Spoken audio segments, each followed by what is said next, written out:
Hello, just want to give you a quick walkthrough of the new Garmin FR920XT. I just finished up my first training try with it, so kind of a bit of like a sprint try over the last hour or so. So I figured just kind of walk through my first thoughts with the watch after doing a triathlon of sorts. So this is the home page here. This is basically the new watch screen that you can use 24 hours a day for about a month or so. If I go ahead and look at the bottom left hand corner, there's a number of steps I've taken today, as well as the date on the right hand side and the time. And I can go ahead and press down and see the activity monitor screen. So this shows about 6,000 steps of about a goal of 5,000. This is the first day with the goal. So over the next few days, that'll probably slowly creep up to 8,000 or so steps. It's dynamic. The bottom is the number of calories for the day, along with the total distance for the day. So I'm going to go ahead and get into the watch mode and press the bottom left hand corner here and then press enter to unlock it. At this point it's going to start looking for GPS, and I'll have my different sport modes on the right hand side. I can iterate down through those, and the transfer failed there because I don't actually have my phone on with me. It's a little bit ways away, but I do the heart rate strap, so you see that connecting there. I can go ahead and then iterate down through bike indoor, pool, swim, outdoor, hiking. Hiking is a mode I added. It's a custom mode. You can add custom activity profiles. These are all activity profiles that you can set up different screens for and different metrics and how they interact while you're running along or whatever sport it is. And then finally at the bottom I've got triathlon with multi-sport mode. If I go ahead and press the bottom left, I can get into settings.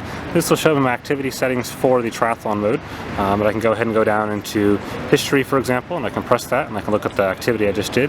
So I'll go activities again, and here's the activity I just completed a moment ago. So I'll go ahead and press enter to open that up. Oops, sorry, enter down here to open it up. It'll take a second there, and during that time you probably hear that strange noise in the background. That's just folks walking by, so it's not the watch itself making that noise. So now that it's opened up, we can see my overall time and overall distance, and I go down to each sport so I can see open water swim, transition 1, bike. If I go ahead and open up bike, I go details to start. You can see the total distance is a little over 8 miles from where I was swimming back to here, and then the time, average speed, max speed, cadence. I've got my normalized power, ascent. These are all kind of different metrics primarily from the power meter. Go ahead and I'm going to go back. Now what's interesting, this is new to the 920, is time and zone. So if I open that, you'll see I have two options, one for heart rate and one for power. If I go ahead and go down to power, I can see the different times and zone based on the power zones that I've specified. And if I go back, I can do the same thing for heart rate. Here it's a bit less even because I was mostly pushing kind of hard, so that's why you see most the heart rate there in Z4. I'll go back, and keep on going back again, and then finally I have run. Now if I go to the bottom, I can open up a map, so I can go ahead and enter that. And this will take again a second to load up the map. And now here you see the map. I can go ahead and zoom into the map. Sorry, zoom out. I can zoom in there, and you can see where I started, my swim spot kind of a ways away, and then the ending location here, and here kind of an office of sorts, up to the left-hand corner. Now you'll notice that there is no background in terms of streets or anything like that. This watch doesn't have any mapping that you can load onto from a street perspective. So I'm going to go ahead and go back and just keep on iterating back through. Now if I go down to let's see, so settings, I can go ahead and dive into that. This is where I can create new activity profiles. I go in here and I can create a new profile. I can choose a given sport, kind of those are all the main sports that you'd expect, but other is sort of interesting. I go into other. I can start by choosing a color. I'll go ahead and choose yellow, and then I can choose an icon. So there's hiking, looks like snowboarding, paddling, weightlifting, and so on. So if I go up to this snowboard icon here, you'll now see I can choose from some different profile names, ski, snowboard, or I can go down and customize it, and I can actually use this little text picker to create my own name for it. I'm going to go ahead and skate back off of this though. Go down to sensors. So this is new within the 920. They have basically a sensor pool concept. So you don't actually have a bike profile per se anymore. You just have a bunch of sensors. So you can add as many sensors as you want. I've added, for example, a heart rate strap that I'm wearing right now, and I have the vector power meter that's on my bike a ways away. But you can add sensors and you can name sensors. That way it automatically finds the sensors for your particular sport or your bike or your running shoes. You got different pairs of running shoes, for example, different foot pods on them, all automatically. The unit does have Wi-Fi and Bluetooth. I'm not near Wi-Fi or Bluetooth at the moment, but I have gone ahead and set that up, and it'll automatically upload after it's done. The same with Bluetooth, and it has smart notifications, which again I'm not near my phone right now, so I can't show you that. Activity tracking is for the steps activity that you saw earlier. I can go ahead and I can turn that on or off if I wanted to, and I can also enable or disable the move alert. Move alert will basically tell me to go for a walk or something like that if I haven't moved in a little while. Finally, I'm going to go down to navigation just to show this real quick. The 920 does have navigation. I haven't loaded any particular courses. In this case, I have back to start. That'd be actually the activity that I completed. It's about 4 miles or so away as to where the start of that was. I can also go down and back to navigation here. I have saved locations, so I can look at, for example, I've saved kind of an office area that we have a little ways away, and I also have the swim spot where I was swimming saved there as well. And then I can do where am I and look at the exact location right now. So it's 24 feet and there's the coordinates. I can go ahead and save this location, and then you see right here it's actually showing the distance from that spot that I've saved. So you'll notice it's staying about a foot away or a little less than that. 2 feet now. It's kind of slowly moving along. Satellite in this area isn't too bad. It's sorry, it's a bit fuzzy because it's on focus, but you can see there's not a lot of stuff right next to me. There's this big bridge here, a wall, so there's a bit of distance around, but it's not like there's anything huge next to me, so it's nice that it's staying fairly constant. So now that we're back at this, I'll go ahead and back out to the main screen here. And if I was to go ahead and start a sport, I would go ahead, I'm going to choose running just because it's kind of the simplest one to show. So I'll go ahead and choose running. Now I have a map view added to this, so I can see the map at all times. And there is a view there of the map, and it'll show me any saved locations on that map. So in this case, you can see my swim spot a little ways away, as well as my current location. Here's the normal display fields. So right now I have 4 fields configured right now. You'll see that at the top that status bar just popped down. That's because it's looking for Wi-Fi. It'll go away in a second here. And then I can go down another 4 fields. In this case I've got lap time, lap pace, lap distance, heart rate configured.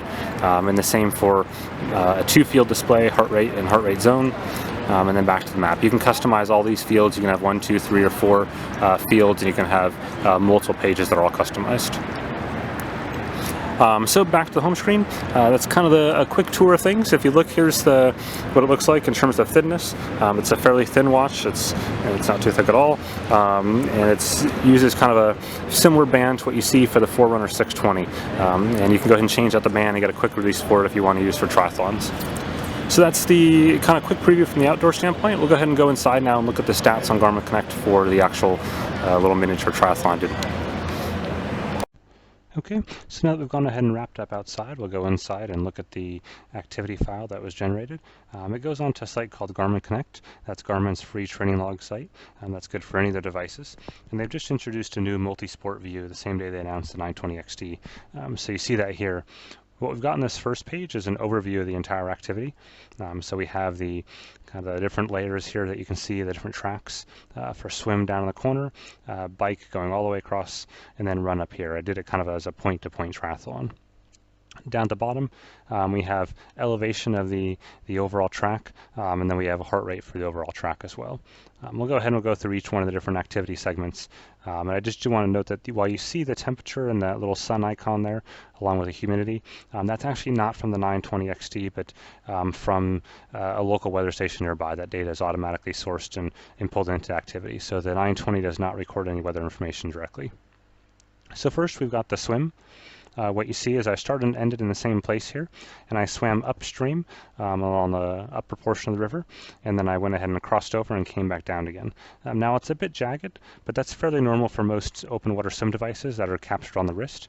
That's because each time the watch goes underwater, it loses satellite connectivity and has to find it again every single stroke. So it's usually not perfect, so they go ahead and do a lot of smoothing to try to figure out where you actually went. It's interesting to note that I wore the Suunto Ambit 3, a competitor to this watch, on the other wrist, and they were within 2 yards of each other.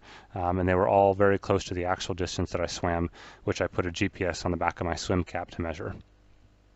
Down the bottom here, for swimming, you'll see pace that was recorded, and then you have a heart rate. In this case, you won't get heart rate data while you're underwater, but you do get a little blip of it before I went under and a little bit at the very, very end here. And then we have stroke information. This is the strokes per minute during the swim. So in my case, I stayed pretty constant, about 30, 28 strokes per minute. Down in the bottom, I have a bit of more information. So I've got these heart rate numbers, but they're not really valid as I noted above. And then I have down in the bottom time information and then pace information. So you see there, for example, 146 per 100 yards. And doing something over per 100 yards or per 100 meters is a pretty common swim metric and a way to go ahead and compare swim paces. Next, we'll look at transition 1. In this case, I was down in a very compressed area, so it looks like it squiggles around a bit. I'm all in about 10 yards or so in total, so there's not much really to see here. Again, you're not seeing a whole lot there other than my heart rate. I'm trying to unlock my bike and get everything ready to go there. Next, we'll look at the cycling segment. So here now the map just shows you cycling again. It starts down the right hand corner, and I went out of town a little bit, and then I circle back around, eventually all the way back into the very center of Paris. If we go down to the bottom, you'll see different metrics. So we have starting with elevation, and then we have my speed, heart rate, cadence, and then there's power. Power in this case was recorded from the Garmin Vector Power Meter, but any amp plus power meter will work. And then down below we have left-right balance, again from the Garmin Vector Power Meter. At the very bottom we have kind of some summary stats. So we have heart rate, summary stats, time, average speed, and then a whole bunch of different power meter metrics there. Everything from pedal smoothness to torque effectiveness, all these are coming from Garmin Vector in this case, but again any amp plus power meter would work. And I see I triggered one Garmin segment here. Note that this is not Strava segments, they're a bit different, but in this case I managed to rank second on this particular segment. If we go back up to the top, we have transition 2.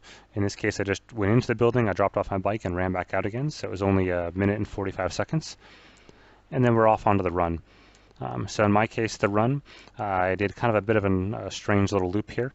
So I started off and went down the river, and then went up into around the canal here, up Bastille, or Bastille in English, and then I went and looped around the island back to the home starting location, almost exactly, or was exactly 5K, so about 3.1 miles. Now it's interesting here to look at the GPS track was very, very accurate on this, which is nice and good to see.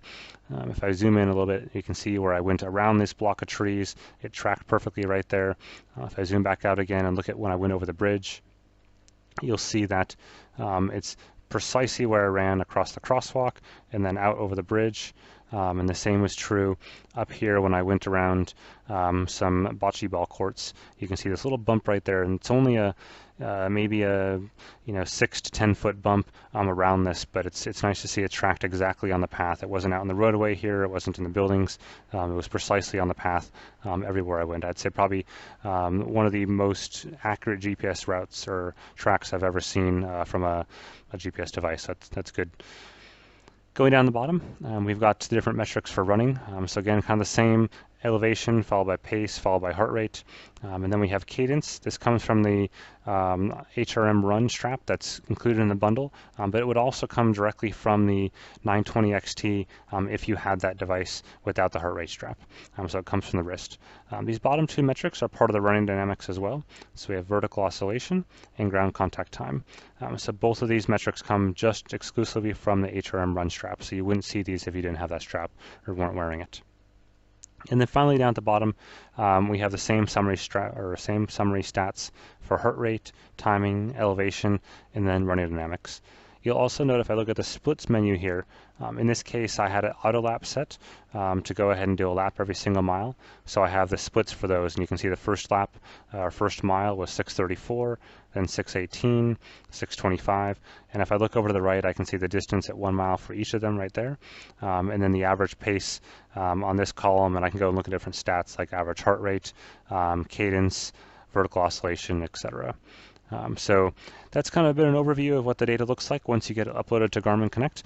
Keep in mind that will happen via Bluetooth or Wi-Fi automatically. So as soon as the activity is saved, it'll be automatically updated either using your phone or your home or office Wi-Fi, or you can also just simply plug it in via USB and it'll upload. So if you'd like to look at this activity, you'll see a link down the bottom there of the screen. There's also a link to a whole bunch more information that I've written about the 920XT. So I suspect you'll find pretty much any answer to any question in that post there or in the comment section of that post. Thanks for reading, or in this case, thanks for watching.